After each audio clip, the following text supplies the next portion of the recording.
أيها الأخوة المواطنون في كل مكان، أيها الشعب السوري الكريم، أيها الشعب السوري العظيم،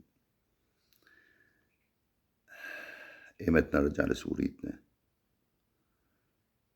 اليوم بلاد الاغتراب ما بتدفي. أنا بعرف كتير تجار ساووا أموال بأوروبا وبمصر وبالأردن، لكن بتواصل معهم بقولوا لي ما بتدفينا غير بلدنا. من 6 أيام توفى صديق إلنا عمره 43 سنة، دفن هون في ألمانيا. ما حدا بحضنك غير بلدك. ايمتى نرجع لسوريتنا؟ بغض النظر عن الطائفة والعرق، ايمتى نرجع لسوريتنا كسوريين؟ إذا ما رجعنا لسوريتنا شلون بدها ترجع سوريا؟ شلون بدنا نخلص سوريا؟ شلون بدنا نعمر سوريا؟ فبتمنى على كل مواطن شريف إن نرجع لسوريتنا بغض النظر عن الطائفة والعرق. يعني ما في داعي حدا يقول كردي أو عربي أو درزي أو أبدا، نحن سوريين. تعبنا، الشعب تعب. اليوم الدكتور أسامة القاضي حفظه الله قدم مبادرة سيناريو ألمانيا الغربية اللي هي بتوحد كل السوريين،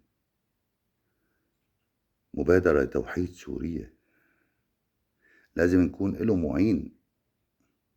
نحن بدنا نكب البارودة، ما بقى بدنا بارودة. بدنا اقتصاد، بدنا تعليم، بدنا رياضة.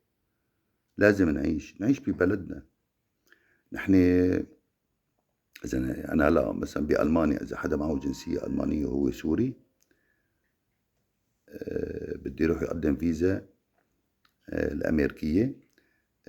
هون المواطن الألماني ببعت عن طريق البريد، بحطوا له الفيزا وتم طالع.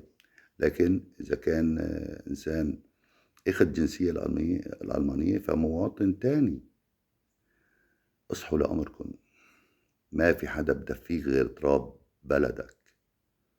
بتمنى منكم أن تعاملوا بعضكم كسوريين مو أعداء، وإن شاء الله سوريا بدها ترجع وقريبا جدا، وبدنا نعمر سوريا. نحن بنعمر سوريا، بنعمر سوريا. عنا خيرات في سوريا، ما لنا بعازة حدا، ونحن بنفتح الاستثمارات لجميع الدول، وبدنا مشاكل صفر.